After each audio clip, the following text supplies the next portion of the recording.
Welcome to this tutorial brought to you by River City Graphics. Today I'm going to be showing you how to link a button from inside of Flash to an external URL. Now to start us off, what I've done is made an ActionScript 3 document, and I've made a stage of black. Now I've also created a rounded rectangle and a text box that says YouTube inside of it. Now this isn't a button yet, so what we're going to need to do is select it. Then we're going to press F8 on the keyboard, and then we can convert it to a button. So just select button, and then you can give it a name of whatever you want, and then just click OK. So now we have this all together as a button. So now we're going to give it an instance name by clicking up here and going btn underscore, or actually let's call it the same thing, YouTube underscore btn. Alright, so now we're going to need to remember this instance name for later, so I'm just going to copy it. Alright, so now we have this button. If you want to, you can add some rollovers or some other effects to it if you want, but we're just going to add some ActionScript. So click on Actions, actually select your first frame, then click Actions, or whatever frame your button is on. Mine's on the first one. So then I'm going to just put a stop action to start. So stop, open, close, parenthesis, and then a semicolon. Hit enter a couple times. And then what we're going to do is put that name of the button, so YouTube underscore btn. And then we're going to put a period, and then add event listener. And then it's going to be a mouse event. And then dot click in all caps. And then a comma, and then we're going to need to name a function. So let's say,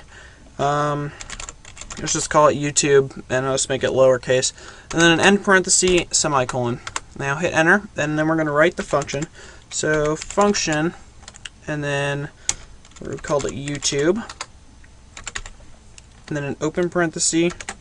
And then it's an event, so let's put an E, and then mouse event.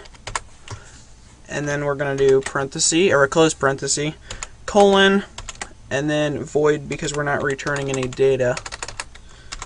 Alright, and then we're going to do an open curly bracket. So hit enter twice and then close curly bracket, up arrow key.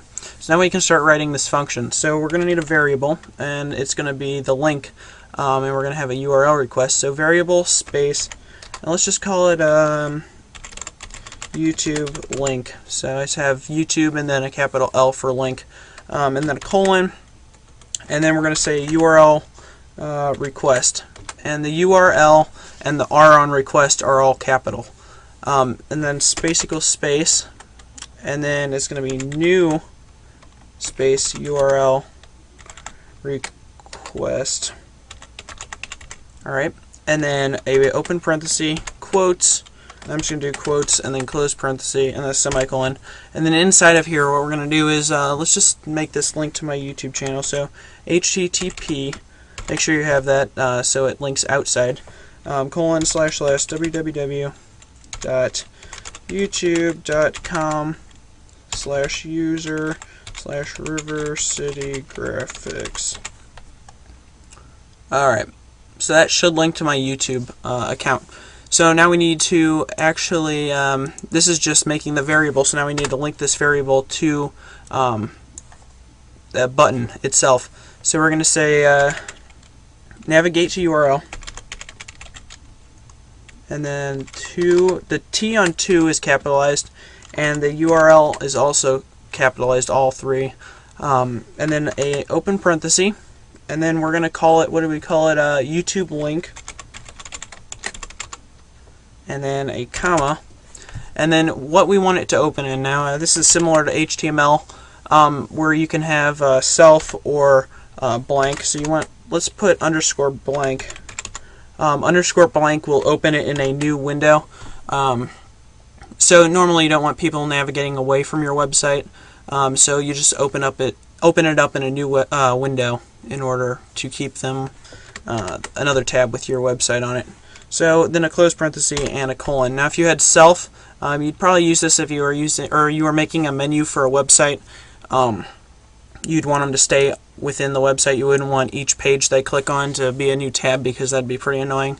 So you just have it as self, but we're going to put it on blank so it opens in a new tab.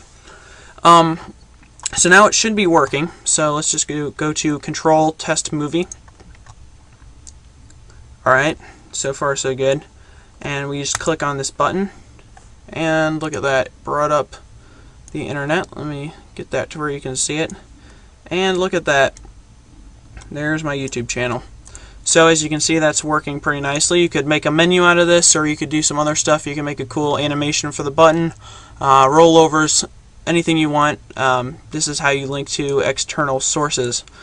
So I hope you guys enjoyed this tutorial. I hope you subscribe, rate, and comment, and I will see you in the next video. Thanks.